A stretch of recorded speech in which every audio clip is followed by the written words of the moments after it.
Before she was La Madrina, the Cocaine Godmother, Griselda Blanco Restrepo was a child of poverty.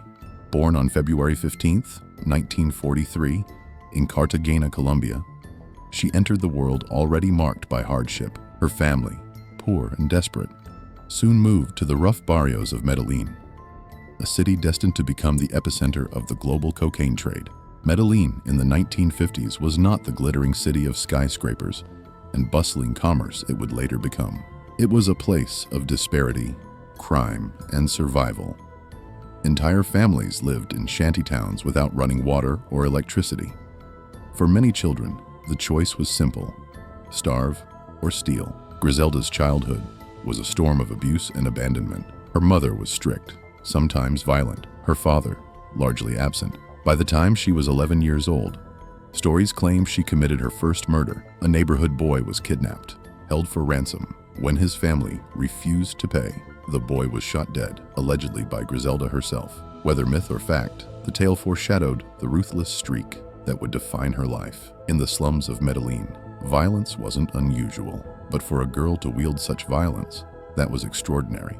By her teenage years, Griselda was already immersed in crime. She picked pockets, ran scams, and stole passports, selling them on the black market. Forgery became one of her first profitable skills, a trade she would later use to move people, products, and eventually, cocaine across borders. At 14, she ran away from home, escaping abuse, but stepping directly into the underworld. She found herself drawn to men already steeped in crime, marrying her first husband while still a teenager. His name, Carlos Trujillo, a small-time forger and smuggler. Together, they began a business making fake immigration documents for Colombians trying to enter the United States. It was here that Griselda learned the power of networks. She built connections with corrupt officials, petty criminals, and smugglers' relationships. She would later transform into international pipelines for cocaine. But poverty and ambition were not her only teachers. Violence was always close. When Trujillo crossed her, rumors say he planned to leave her or cut her out of the business. Griselda arranged his murder. It was the first of 3 husbands who would meet their deaths because of her. Her legend was already being written: the Black Widow, who killed the men closest to her. By her 20s, she was a mother of 3 children. But motherhood did not tame her. Instead, it fueled her hunger. She wanted wealth, power, and respect. And in Medellín, during the 1960s and 70s, one product promised all of that and more: cocaine. Griselda Blanco wasn't just another criminal trying to escape poverty. She was a woman with unrelenting ambition and a willingness to spill blood to get what she wanted. Her rise had begun. By the early 1970s, Griselda Blanco had outgrown Medellín. Colombia's slums had taught her survival, but she craved expansion. She saw the United States not just as a land of opportunity, but as a land of consumers, a hungry market ready to pay fortunes for a white powder still in its infancy: cocaine. Griselda, along with her second husband, Alberto Bravo, established operations in the U.S., using the skills she had honed in forgery and smuggling. Together, they set up one of the first organized cocaine pipelines from Colombia to America. At a time when heroin and marijuana dominated New York's drug scene, Griselda saw the future. Cocaine was cleaner, easier to hide, and carried an air of glamour that appealed to Wall Street bankers, artists, and celebrities alike. And Blanco intended to supply it all. Her innovation was as ruthless as it was ingenious. Unlike her male counterparts, who relied on rough smugglers and shady pilots, Griselda weaponized femininity.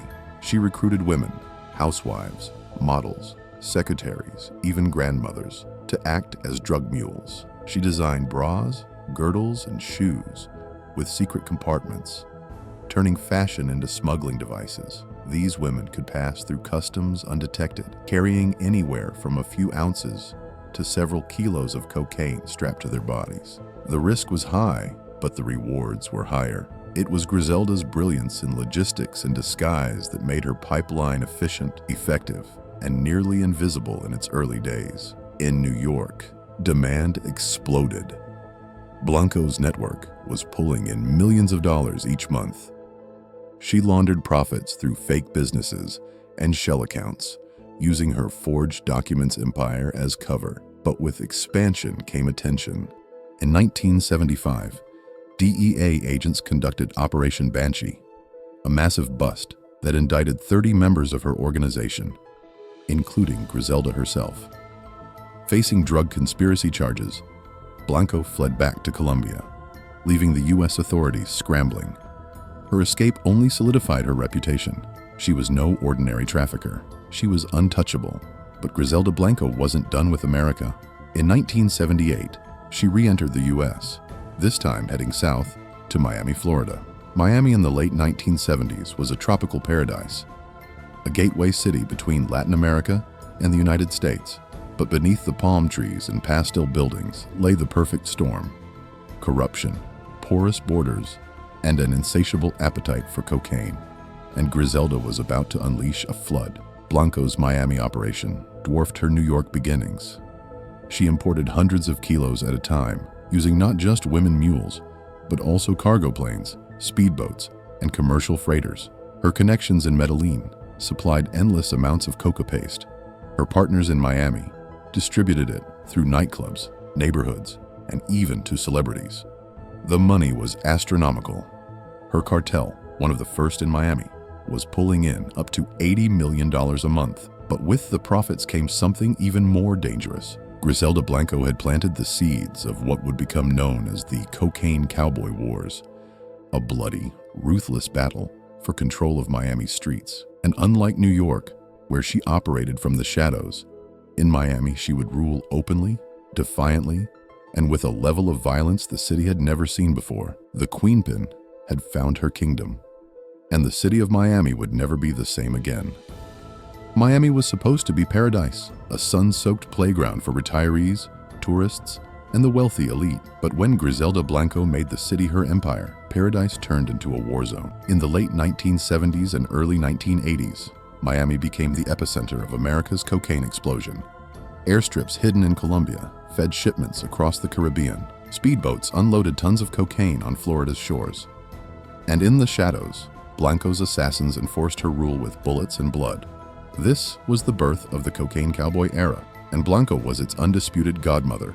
Blanco's motto was simple: plata o plomo, silver or lead. Take the bribe or take a bullet. Her organization became infamous for its brazen violence. Assassins on motorcycles roamed Miami, gunning down rivals in broad daylight. Drive-by shootings erupted on crowded streets. Innocent bystanders often died alongside targets. In 1979, the city of Miami saw an explosion of murders, over 300 in 1 year, many tied directly to the cocaine trade. Reporters called it a bloodbath. Police called it a war. Blanco didn't just participate in the violence. She masterminded it. Every hit was calculated. Every killing meant to send a message. Cross her and your life was forfeit. On July 11th, 1979, Griselda Blanco sent her killers on a mission that would forever mark Miami. Inside the busy Dadeland Mall, in the middle of the day, her gunmen stormed a liquor store used by rivals. They opened fire with machine guns, spraying bullets across the aisles, killing 2 and injuring many more. Terrified shoppers dove for cover as glass shattered and bodies fell.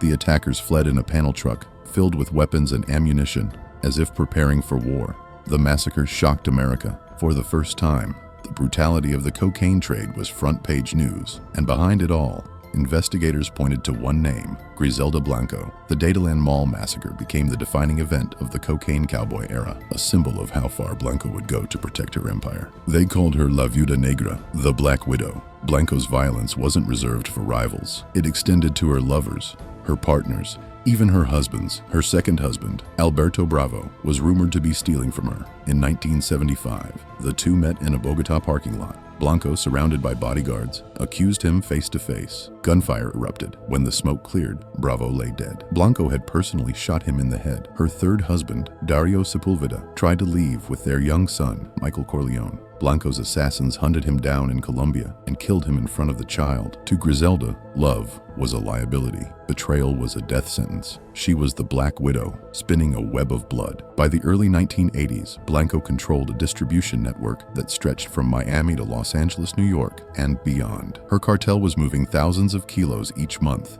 worth hundreds of millions of dollars. Cash flooded Miami banks so quickly they could not count it fast enough. Federal agents estimated that Blanco alone was responsible for much of the cocaine flooding the United States at the time. She employed an army of enforcers and hitmen, including the infamous Jorge Rivi Ayala, who later confessed to carrying out dozens of murders at her command. Every rival that challenged her, Colombian traffickers, Cuban smugglers, even fellow Medellín bosses, eventually fell to her wrath. Her dominance was so brutal, Miami police called her the most dangerous drug lord in the city, and she was a woman, something almost unheard of in the male-dominated world of cartels. Blanco not only broke into that world, she dominated it. The cost of Blanco's reign was staggering.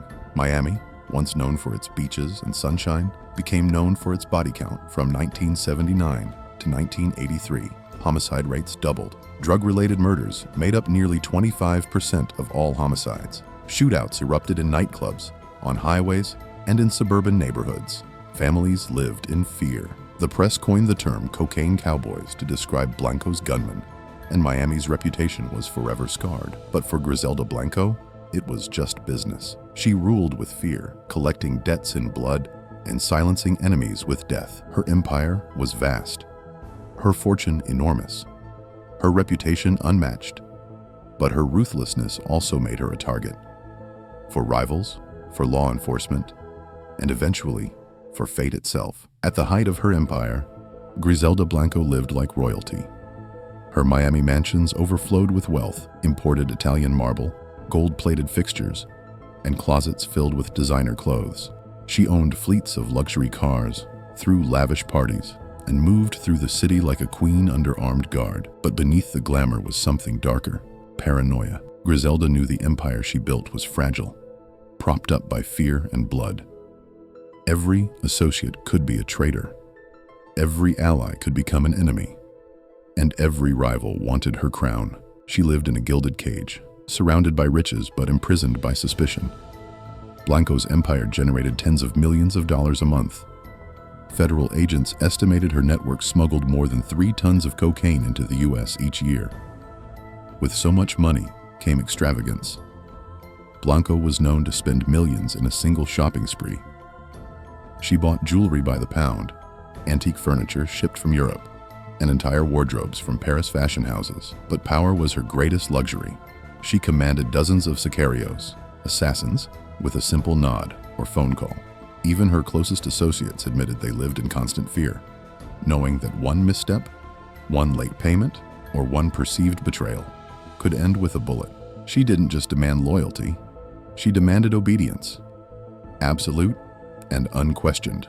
Of all her children, one stood apart in Griselda's eyes.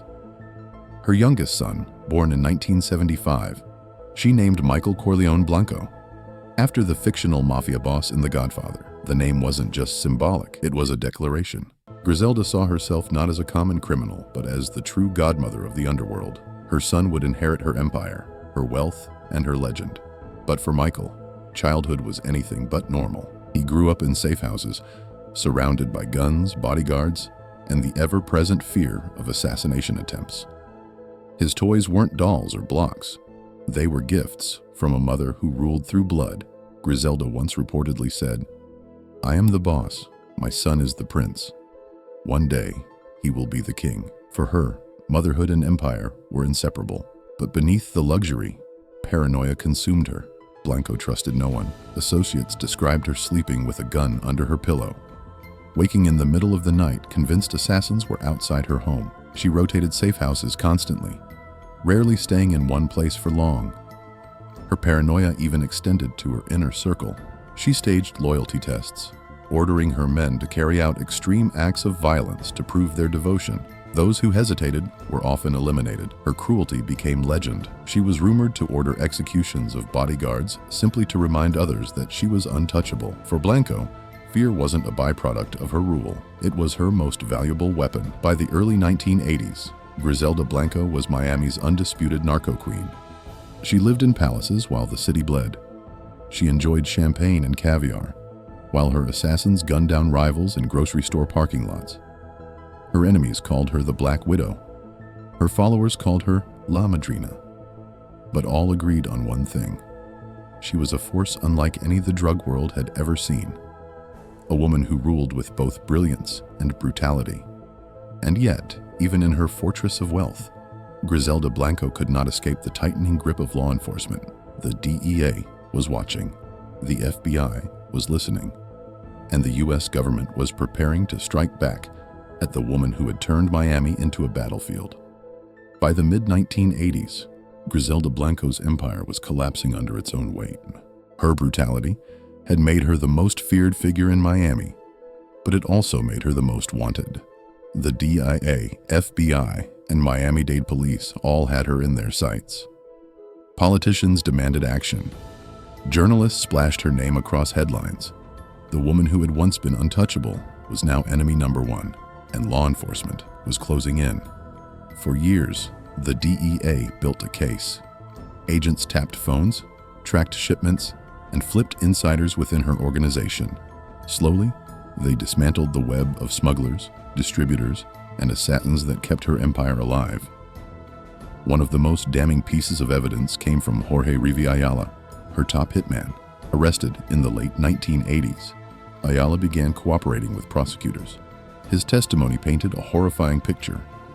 Dozens of murders carried out at Blanco's orders, including entire families, wiped out for debts as small as a few $1,000s. The stories shocked even veteran investigators. They weren't dealing with just another drug trafficker.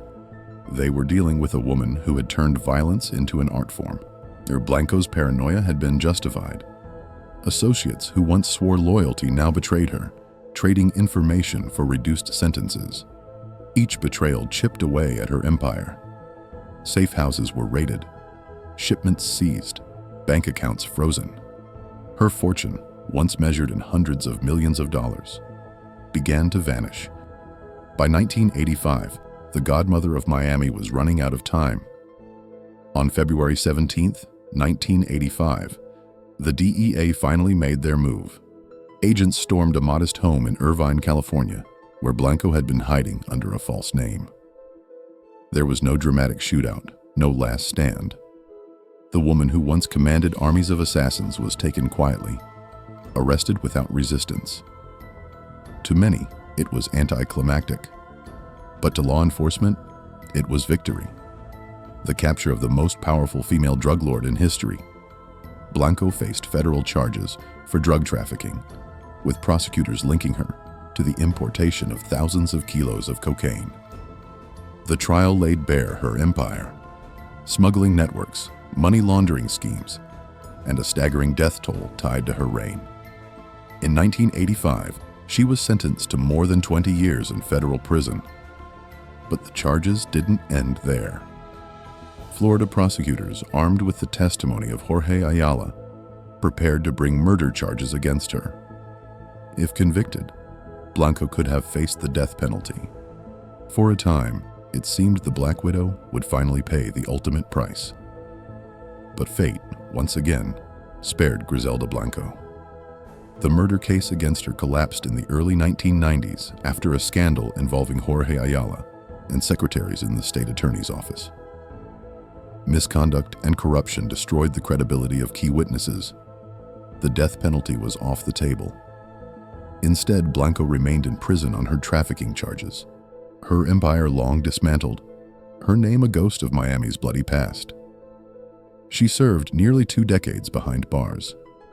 Years that transformed her from a feared queenpin into a relic of the cocaine wars she once commanded.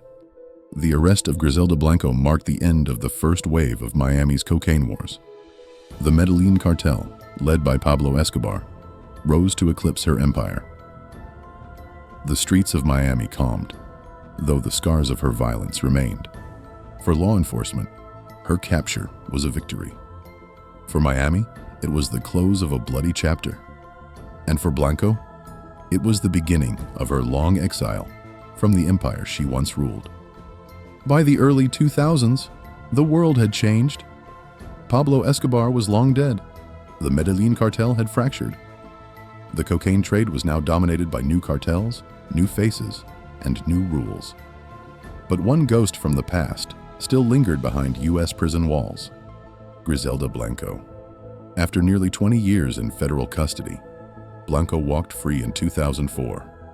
Her once mighty empire was gone. Her fortune had vanished. Many of her allies, husbands, and enemies were dead. And so, the Cocaine Godmother returned to the land where it all began, Medellín, Colombia. Back in Colombia, Blanco seemed to fade into obscurity. She lived in Medellín quietly, avoiding the flamboyance that once defined her reign. Neighbors described her as a woman who kept to herself, an aging grandmother who occasionally went shopping, who prayed in church, who lived in a modest home, far removed from the opulence of her past. But beneath the surface, the shadow of her former life never truly disappeared. Even in exile, Blanco's name carried weight. To some, she was a living legend. To others, a symbol of blood and terror. And for her enemies, she remained unfinished business. In Colombia, old grudges never die. Blanco had created too many enemies, ordered too many killings, and spilled too much blood to simply walk away. She had pioneered the very style of assassination that would eventually claim her life. 2 men on a motorcycle, 1 driving, 1 firing. The irony was brutal. The Godmother would fall to the weapon she herself had unleashed on countless rivals decades before. On the afternoon of September 3rd, 2012, Griselda Blanco stepped out of a butcher shop in the Medellín neighborhood of Belén. As she walked with her pregnant daughter-in-law, a motorcycle pulled up. The passenger drew a pistol. 2 shots rang out. Blanco collapsed instantly, a bullet through her head. She was 69 years old.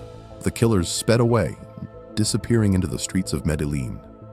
The hit was professional, efficient, final. La Madrina, the Cocaine Godmother, was dead. Her death was both shocking and poetic.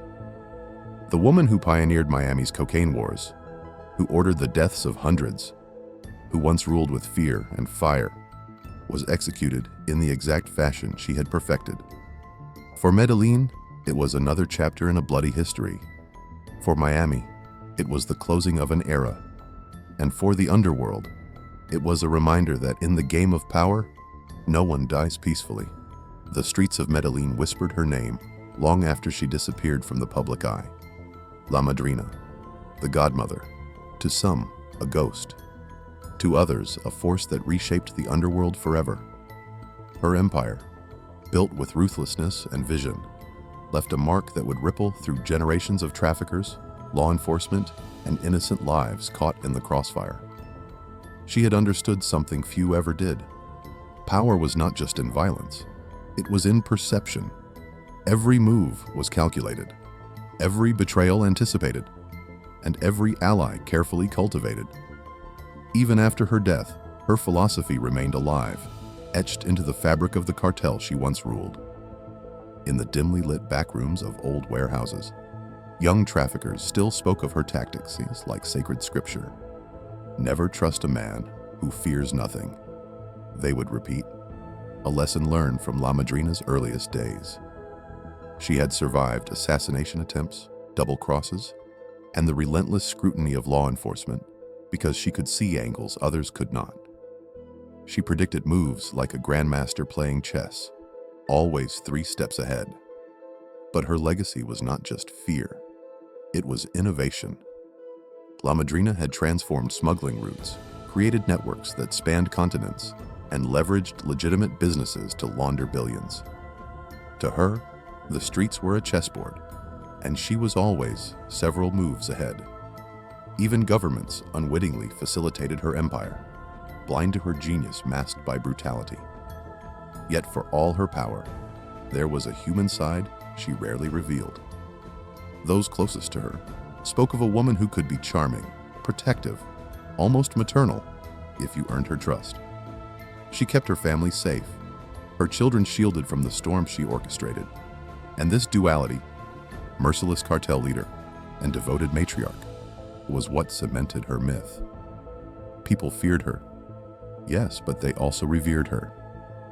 Law enforcement, journalists, and rival cartels alike tried to dissect her, to reduce her to a simple story of greed and violence. But La Madrina was more than that.